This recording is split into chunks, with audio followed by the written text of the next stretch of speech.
People, how are you? Hope we're all doing well. Let's talk about Frazer Clarke versus Fabio Wardley. Probably the biggest British heavyweight title fight since AJ versus White, which I think that kind of says the trajectory at which the winner and loser, but certainly the winner of this fight is on.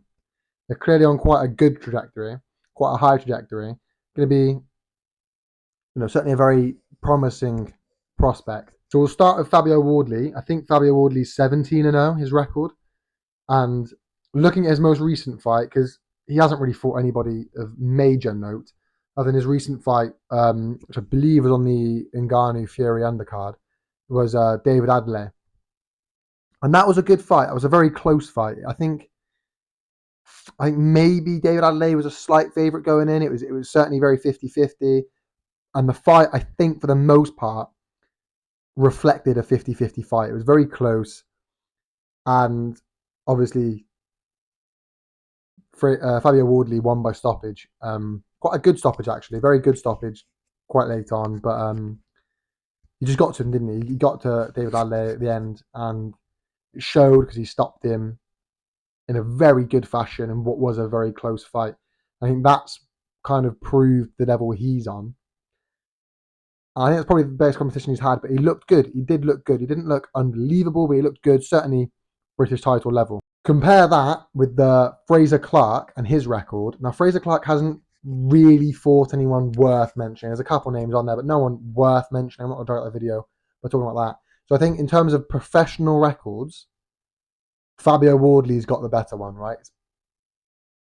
I'd say pretty close, but I think it was Marius Vac. I think it was the only one maybe worth mentioning. But David Adley takes it the edge, doesn't it? It gives Wardley the edge in terms of the professional career. But it's quite close. Just I don't think Clarke's got anyone worth talking about. That said, Frazer Clarke has a far better amateur career. Now I know the crossover, you might say, is completely different, and amateur boxing is not the same as professional boxing, blah, blah, blah. But typically, if you do really well in the amateur scene, you tend to do well on the professional scene.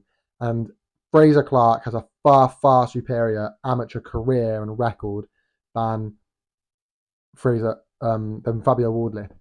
From, ABAs and Olympics and youth competitions, he's been on the scene for a very long time. He's fought the likes of Joe Joyce. He's sparred rounds with, to be fair, Fabio Wardley's got good sparring as well, but he's sparred rounds with AJ. I think, to be fair, Fabio Wardley's probably got better sparring, actually, having done things like Usyk and all the rest of it. But point I'm getting at is the amateur career for me, because again, you might say, oh, they're completely different. They're not completely different. It's just amateur. They don't even use head guards anymore for a lot of the time. So I just think it's just more the round difference. So you can box at a far more, far higher intensity.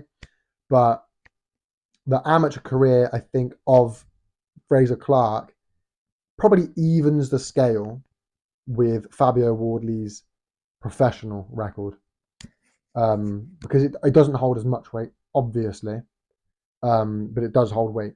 You know what I mean? And an Olympic bronze medal, ABA finals, all the rest of it will even it out a bit, in my opinion. All this to say, it's a very 50-50 fight. It's a very good fight. Like I said, best British title fight we've had since British heavyweight title we've had since AJ White.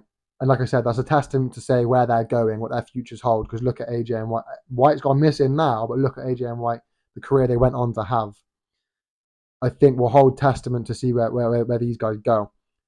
That said, although I think it's pretty 50-50, it's tough to pick a favourite. I'll pick someone. I'm not going to sit on the fence. I'm going to go Fabio Wardley. I just think in the professional scene, we've seen more of him. And I think that will give him the edge, in my opinion. And he's looked better against his opponents than Frazer Clarke has.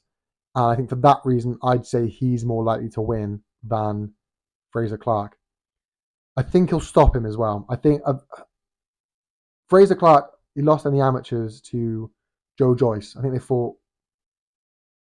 I think the one I'm going to mention is the ABA finals, which I believe was their fourth fight, and he lost all the three previous ones, and he got stopped in the fourth one. Not knocked out, but the corner threw the towel in.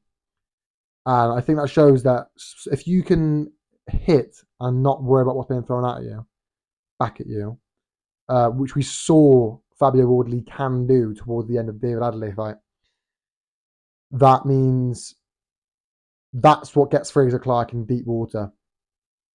And we haven't seen him there in the pro game. So I do think Fabio Wardley's eventually going to get to him, and I think he'll stop him over the course of the distance. It will be late on. It will be a late stoppage, but I do think towards the end, very even fight, but Fabio Wardley will get to him and stop him. I'm not willing to die on that hill. I wouldn't bet my house on it. But if I had to pick, which I'm picking, and I don't know, I say I have to pick. If I pick, which I am, Fabio Wardley for me. Let me know your thoughts down below, people. Thank you so much for watching. Like, subscribe, comment. You know how YouTube works. Peace.